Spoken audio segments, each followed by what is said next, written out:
हरियाणा की हर अपडेट के लिए बेल आइकन दबाएं और सब्सक्राइब करें STV हरियाणा न्यूज। नमस्कार, आपके साथ मैं अनामिका अजय मिश्रा। आप देख रहे हैं सुपरफास्ट 100। देश में कोरोना का कहर बढ़ता ही जा रहा है। बीते 24 घंटे में 3,68,147 नए कोरोना केस मिले। एक दिन में 3417 मरीजों ने जान गंवाई। उधर 24 घंटे में 3 लाख मरीज कोरोना से ठीक होकर घर वापस लौटे। प्रदेश में जारी है कोरोना का कहर। बीते 24 घंटे में 13,322 नए मरीज मिले। साथ ही गुरुग्राम में 3609, फरीदाबाद में 1755 नए केस मिले। इसके साथ ही सोनीपत में 934, हिसार में 879 नए केस मिले। पानीपत में 794, करनाल में 773 नए मामले मिले। सिरसा में 638, महेंद्रगढ़ में 583 नए केस और रोहतक में 525, भिवानी में 428 नए मामले मिले।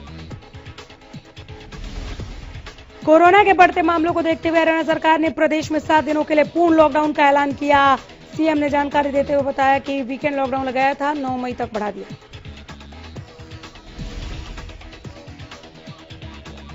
कोरोना के इलाज के लिए ऑक्सीजन की आपूर्ति, मरीजों को हॉस्पिटल में भर्ती करने की नीति और टीकाकरण अभियान को लेकर सुप्रीम कोर्ट ने विस्तृत आदेश दिया है। कोर्ट ने केंद्र सरकार को राज्यों में ऑक्सीजन का आपातकालीन भंडार बनाने का निर्देश दिया ताकि किसी भी स्थिति में मरीजों के लिए खतरा न हो। कोर्ट ने राज्यों की वैक्सीन महंगी कीमत पर मिलने पर भी सवाल उठाए।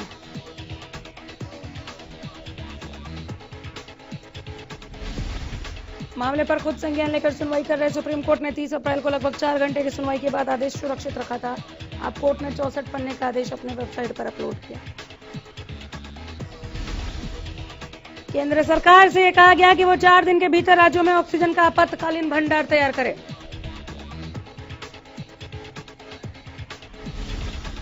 कोर्ट ने कहा कि अगर भविष्य में कभी भी ऑक्सीजन की आपूर्ति में कोई बाधा आती है तो इस आपातकालीन भंडार का इस्तेमाल कर मरीजों की जान बचाई जा सकेगी।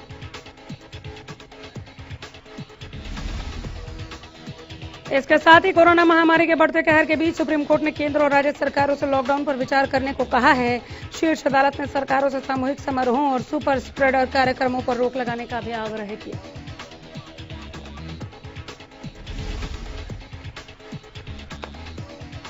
उधर कोरोना के समय 13 विपक्षी दलों ने संयुक्त बयान जारी कर पीएम मोदी से मांग की है कि देश की जनता का फ्री वैक्सीनेशन हो।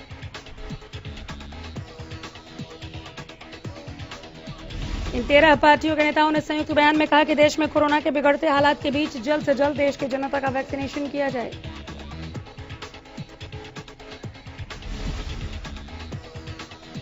इन दलों ने यह भी मांग की कि केंद्र सरकार पूरे देश में मुफ्त टीकाकरण कार्यक्रम तुरंत लागू करे।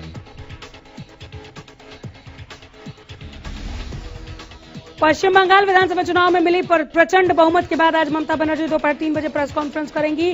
प्रेस कॉन्फ्रेंस के बाद ममता बनर्जी शाम 7 बजे राज्यपाल से मिलने राजभवन जाएंगी।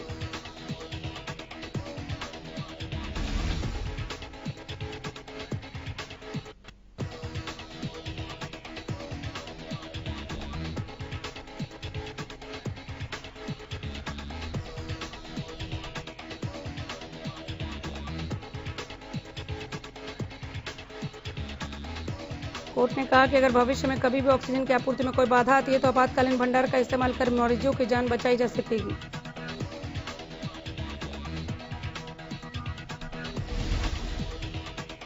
इसके साथ ही कोरोना महामारी के बढ़ते कहर के बीच सुप्रीम कोर्ट ने केंद्र और राज्य सरकारों से लॉकडाउन पर विचार करने को कहा है। उधर कोरोना के समय में 13 विपक्षी दलों ने संयुक्त बयान जारी कर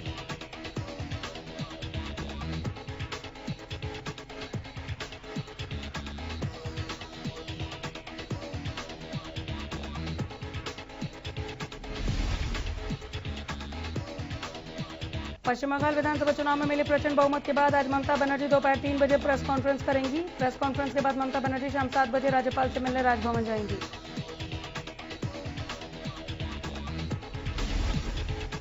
राजभवन पहुंचकर ममता बनर्जी राज्यपाल जगदीप धनखड़ से मिलेंगी। बता दें कि पश्चिम बंगाल में 292 सीटों पर विधानसभा चुनाव में ममता बनर्जी की पार्टी तृणमूल कांग्रेस ने 213 सीटों पर जीत हासिल की। कल देर शाम किसान नेता गुरनाम सिंह चुड़ू ने अचानक शंभू टोल प्लाजा पर पहुंचे, जहां पर उन्होंने किसानों को संबोधित भी किया। चौधरी ने टोल प्लाजा पर धरने पर बैठे किसानों का हौसला बढ़ाया। साथ ही चौधरी ने पश्चिम बंगाल में हुई बीजेपी की हार पर खुशी जाहिर करते हुए कहा कि किसानों के विरोध के चलते बीजेपी की हार हुई। पश्चिम बंगाल में बीजेपी के हारने पर जाखल किसान संघर्ष समिति ब्लॉक जाखल के किसानों ने गांव तलवाड़ा में मिठाई बांटी और पटाखे बजाकर खुशी मनाई। किसानों ने जाखल कुला रोड पर किसान एकता जिंदाबाद के नारे लगाए, वहीं सरकार के खिलाफ जमकर नारेबाजी की।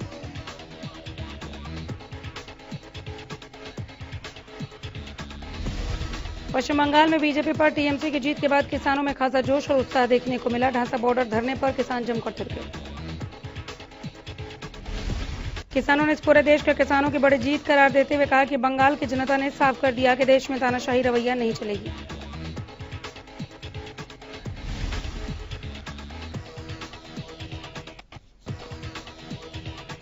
किसानों ने कहा कि बीजेपी ने बंगाल में हर तरीके से जीतने के लिए षड्यंत्र रचा, लेकिन किसानों ने बंगाल में जाकर बीजेपी को हराने के लिए चुनाव प्रचार किया, खासा असर दिखा। किसानों ने कहा कि पश्चिम बंगाल की जनता और किसानों ने महसूस किया कि दिल्ली के चारों तरफ जो किसान आंदोलन कर रहे हैं उनकी मांग जायज है। सीएम मनोहर लाल ने कोरोना को लेकर कई जिलों का दौरा किया। इसी के तहत रविवार को सीएम कुरुक्षेत्र के सर्किट हाउस पहुंचे। दिल्ली से हरियाणा आ रहे मरीजों के बारे में सीएम ने कहा कि हर पीड़ित प्रयास करता है क्यों उसे संभव जगह से अच्छा इलाज मिले।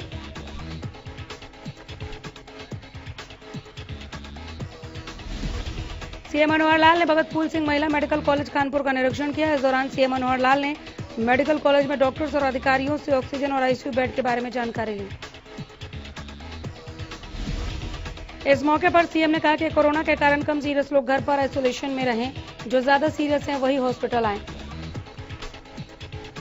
उन्होंने कहा कि नॉर्थ ईस्ट से ऑक्सीजन भेजी जा रही है, एक खेप आ चुकी है, दूसरी खेप जल्द हरियाणा पहुंच जाएगी। कृषि मंत्री जेपी दलाल ने झज्जर अनाज मंडी का दौरा किया, जहां कृषि मंत्री जेपी दलाल ने आड़तियों से उनकी समस्याएं सुनी। बाद में मीडिया से बातचीत करते हुए कृषि मंत्री जेपी दलाल ने कहा कि पहली बार इतनी अच्छी व्यवस्था के साथ खरीद हो रही है। अब तक 83 लाख मीट्रिक टन गेहूं की खरीद हो चुकी है। साथ ही उन्होंने कहा कि अगर थोड़े बहुत कहीं व्यवस्थाओं में कमी है तो उसे दुरुस्त भी किया जाएगा। उन्होंने बताया कि जिन किसानों की पेमेंट रुकी हुई है उनमें से भी 2/3 किसानों को ब्याज समेत पैसा पहुंचना शुरू हो चुका है। कृषि मंत्री जेपी दलाल चौधरी बंसीलाल नागरिक अस्पताल के दौरे पर भी पहुंचे और नागरिक अस्पताल की व्यवस्थाओं का जायजा लिया। उन्होंने संबंधित अधिकारियों को आवश्यक निर्देश दिए तथा वैक्सीन की दूसरी डोज भी लगवाई। इस मौके पर कृषि मंत्री ने सिविल सर्जन डॉक्टर सपना गहलावत और अस्पताल प्रशासन को निर्देश दिए कि चिकित्सक और अधिकारी आपसी तालमेल बनाकर संसाधनों का कुशलता से प्रयोग करें। जेपी दलाल ने कहा कि वैक्सीनेशन कोविड नियंत्रण के लिए रामबाण है, इसलिए भिवानी व दादरी जिलों में रोज वैक्सीनेशन की क्षमता और केंद्र बढ़ाए जाएं। उन्होंने कहा कि वैक्सीन को लेकर लोगों को किसी भी तरह की भ्रांतियों में विश्वास नहीं रखना चाहिए, बल्कि अधिक से अधिक लोगों को वैक्सीन की डोज लेनी चाहिए। फरीदाबाद के सेक्टर 3 में जच्चा बच्चा स्वास्थ्य केंद्र में 18 साल से ऊपर के युवाओं को कोरोना वैक्सीन लगाए जाने के अभियान की शुरुआत की गई। कैबिनेट मंत्री मूलचंद शर्मा ने अभियान की शुरुआत की। इस मौके पर कैबिनेट मंत्री और डॉक्टरों की मौजूदगी में पहली डोज सेक्टर 8 निवासी निष्ठा को दी गई। इस दौरान डॉक्टर शशि गांधी, डॉक्टर महेंद्र के अलावा नर्स गरिमा मौजूद रहीं। कैंप के शुभारंभ पर कैबिनेट मंत्री मूलचंद शर्मा ने कहा कि 18+ को बढ़ चढ़कर वैक्सीन लगवाना चाहिए।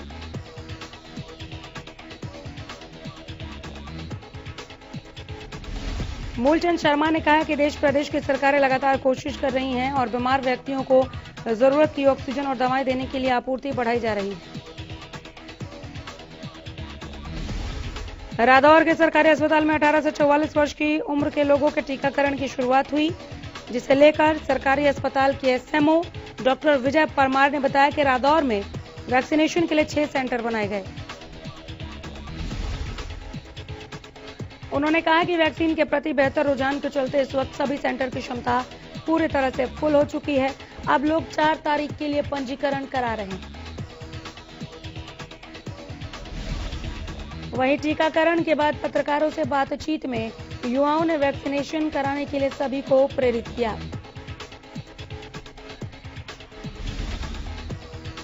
सिरसा में वैक्सीनेशन अभियान के तहत 18 वर्ष से अधिक आयु के सभी लोगों को वैक्सीन लगानी शुरू कर दी गई। 18+ में काफी उत्साह दिखा। रविवार सुबह से ही नागरिक अस्पताल में वैक्सीनेशन वार्ड में 18 वर्ष के ऊपर के लोगों की लंबी लंबी लाइनें दिखाई दी। सभी ने स्वेच्छा से कोरोना वैक्सीन लगवाई। युवाओं का कहना है कि वैक्सीन जरूर लगवाएं, क्योंकि इससे आप अपना और खुद का तो बचाव करेंगे ही, अपनों का भी बचाव कर सकते हैं। वैक्सीन लगवाने वाले युवाओं ने बताया कि आज उन्होंने खुद वैक्सीन लगवाई और दूसरों को भी वैक्सीन लगाने के लिए प्रेरित किया। चरखी में रविवार से 18 से 45 वर्ष तक के युवाओं ने कोरोना वायरस से बचाव का पहला टीकाकरण लगवाया। वैक्सीन लगाने के लिए लोगों में इस कदर उत्साह देखने को मिला कि लोग लाइनों में लगकर अपनी बारी का इंतजार करते दिखे। स्वास्थ्य विभाग ने भी इस अभियान को लेकर कमर कस ली है। इस दौरान हॉस्पिटल में सुरक्षा व्यवस्था बनाए रखने के लिए पुलिस भी उपस्थित थी, ताकि लॉ एंड ऑर्डर मेंटेन रहे। प्रदेश में 18 से 45 वर्ष तक के लोगों को वैक्सीन की डोज दी जा रही है। कैथल में भी युवाओं ने ऑनलाइन रजिस्ट्रेशन कराकर सरकारी अस्पताल में पहुंचकर टीकाकरण करवाया। कुछ युवाओं ने अपने अनुभव साझा करते हुए कहा कि अपने मोबाइल में ऐप के जरिए अपना रजिस्ट्रेशन करवाया और उसकी डिजिटल रसीद लेकर सरकारी अस्पताल पहुंच जाएं।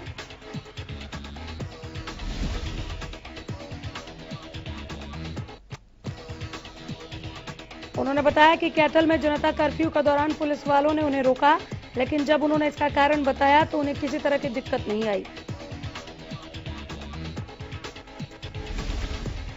अस्पताल में 5 से 6 मिनट में उनका टीकाकरण हो गया और उन्होंने संदेश दिया कि सभी को वैक्सीन लगवानी चाहिए। हरियाणा के सोनीपत में रविवार यानी 2 मई से 18 साल से ज्यादा उम्र वालों का वैक्सीनेशन शुरू हो गया। 18 साल से ऊपर जिन लोगों ने वैक्सीनेशन के लिए रजिस्टर कराया था, उनको टीका लगाया गया। युवाओं में वैक्सीनेशन को लेकर खासा उत्साह दिखाई दिया।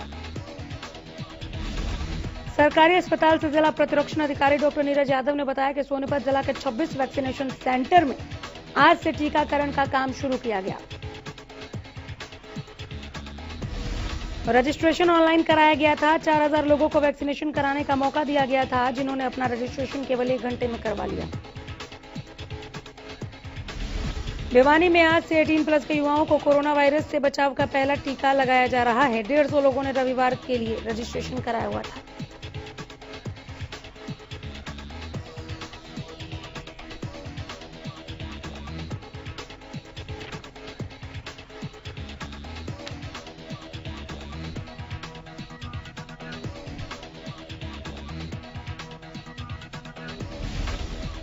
रविवार को कृषि मंत्री जेपी दलाल ने कोरोना वायरस से बचाव के लिए दूसरा टीका लगवाया। जेपी दलाल ने बताया कि हम हॉस्पिटल में किसी प्रकार की कमी न रहे, इसके लिए काम कर रहे हैं। ऑक्सीजन की कमी को लेकर भी उन्होंने कहा कि बेड और ऑक्सीजन की कमी जरा भी नहीं होने दी जाएगी। फतेहाबाद में 18 साल से ऊपर के लोगों के लिए कोरोना वैक्सीनेशन जारी है। भारी संख्या में युवा टीका लगाने पहुंचे। हालांकि पोर्टल से संबंधित तकनीकी समस्या आने के कारण लोग परेशान दिखे। रजिस्ट्रेशन होने के बावजूद टीकाकरण नहीं हो पाया। पूर्व सीएम भूपेंद्र हुड्डा ने कोरोना को मात दे दी। उनकी पत्नी ने भी कोरोना को हरा दिया, जिसके बाद दोनों को अस्पताल से अब छुट्टी मिल गई है। सिरसा में ऑक्सीजन की स्थिति में सुधार हुआ है। बता दें कि यहां 2 दिन से ऑक्सीजन की किल्लत महसूस हो रही थी। वरिष्ठ औषधि नियंत्रक और नागरिक अस्पताल के डॉक्टर खुद गैस एजेंसी पर बैठकर ऑक्सीजन सिलेंडर का वितरण करवा रहे हैं।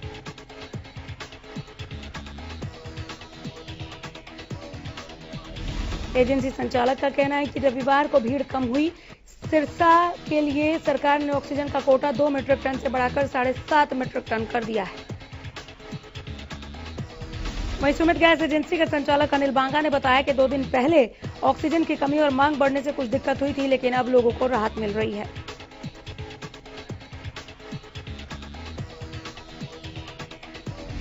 कैथल में प्रशासन ने जनता की मांग पर जनता कर्फ्यू लगाया, जिसकी वजह से पूरे शहर में दुकानें, बाजार बंद रहे। बिना वजह लोग भी घरों से बाहर नहीं निकल रहे। इस दौरान किसी भी प्रकार के आवागमन पर पूर्णतः प्रतिबंध है। अगर किसी व्यक्ति को आपातकालीन स्थिति में कहीं आवागमन करना है तो उसके लिए प्रशासन से अनुमति लेनी जरूरी है। जनता कर्फ्यू के दौरान सुबह 6 बजे से 10 और शाम को 4 से 6 दूध की सप्लाई की जा सकती है। Petrol pump, medical store, clinic, सरकारी अधिकारियों, मीडिया को छूट है। इसके अलावा सभी दुकानें बंद रहेंगी। सब्जी मंडी, फलों की रेहड़ियां भी बंद हैं। बेवजह घर से बाहर निकलने वालों का चालान काटा जा रहा है। खुद कैथल के एसपी और डीएसपी जनता कर्फ्यू का जायजा ले रहे हैं और लोगों से घरों में ही रहने की अपील कर रहे हैं ताकि कोरोना से बचा जा सके।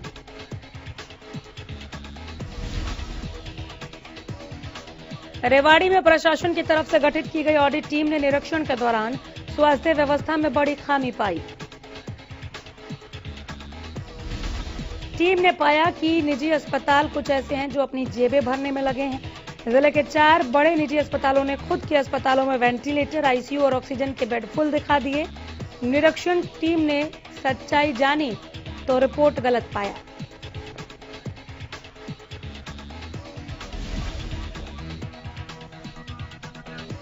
जिस पर डीसी ने सख्त एक्शन लिया। डीसी के निर्देश पर चारों अस्पतालों को कारण बताओ नोटिस भेजकर 24 घंटे के भीतर जवाब मांगा गया। रेवाड़ी के शमशान घाटों में कोरोना मरीजों के शव लगातार पहुंच रहे हैं। सफाई कर्मचारियों का कहना है कि शहर में 3 शमशान घाट हैं। 14 घंटे हम लगातार काम कर रहे हैं। एक शव का दाह संस्कार करके हटते हैं तो दूसरा शव दाह संस्कार के लिए आ जाता है। 3 शमशान घाट जो दाह संस्कार के लिए हैं, वहां 4 सफाई कर्मचारी ड्यूटी पर हैं।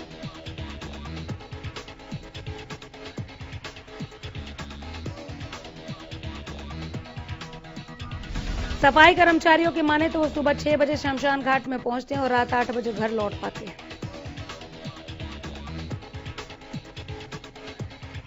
कोरोना काल में सुर्खियों में रहने वाले विराट हॉस्पिटल पर एक मां की मौत के बाद बेटे ने गंभीर आरोप लगाए। सोलराही में अपनी मां का अंतिम संस्कार करते समय बेटे का दर्द छलक उठा।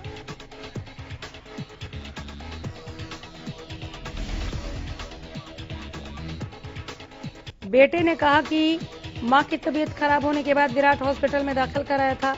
विराट हॉस्पिटल में उसकी मां 12 दिन दाखिल रही।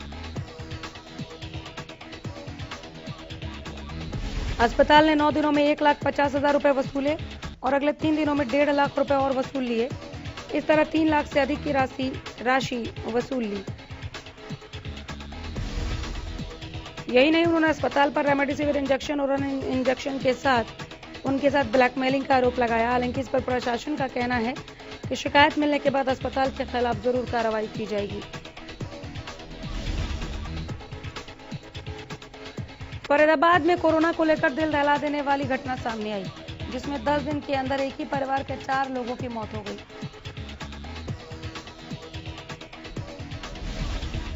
दरअसल शहर के एनआईटी में स्थित फ्रंटियर कॉलोनी के परिवार पर यह मुसीबतों का पहाड़ टूटा। परिवार में मरने वाले पति पत्नी और 2 बेटे हैं। इन चारों की मौत 10 दिन के अंदर हुई। वहीं कॉलोनी वालों का एक निजी अस्पताल पर लापरवाही बरतने का आरोप है और उनका कहना है कि अस्पताल प्रबंधन ने 5 लाख का बिल बनाया था। 2.5 लाख रुपए कॉलोनी के लोगों ने जमा भी करा दिए। इसके बावजूद अस्पताल के द्वारा उनको प्रताड़ित किया गया।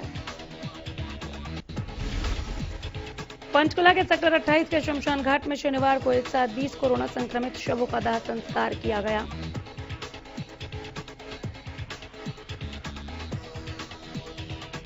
नगर निगम के एसआई सूद ने बताया कि सेक्टर 20 के शमशान घाट में 14 बेड़े हैं। सेक्टर 28 के शमशान घाट में 40 बेड़े हैं। ये सभी कोरोना संक्रमित शव पंचकुला के अलग अलग अस्पताल से आए थे। अंबाला पहुंचे किसान नेता राकेश टिकैत एक बार फिर केंद्र सरकार पर निशाना साधते दिखे। कहा कि कोरोना के नाम पर केवल किसान आंदोलन को खत्म करने का प्रयास हो रहा है। टिकैत ने कहा कि सरकार तो ऐसे कह रही है मानो कोरोना का उद्गम स्थल ही किसान आंदोलन हो। अंबाला में किसानों को संबोधित करते हुए हरियाणा सरकार पर निशाना साधा और सवाल उठाया कि किसान आंदोलन चल रहा है फिर भी सरकार ने खरीद बंद कर दी। टिकैत ने कहा कि सरकार गारंटी ले कि किसान आंदोलन समाप्त होने से कोरोना खत्म हो जाएगा तो वो विचार कर सकते हैं।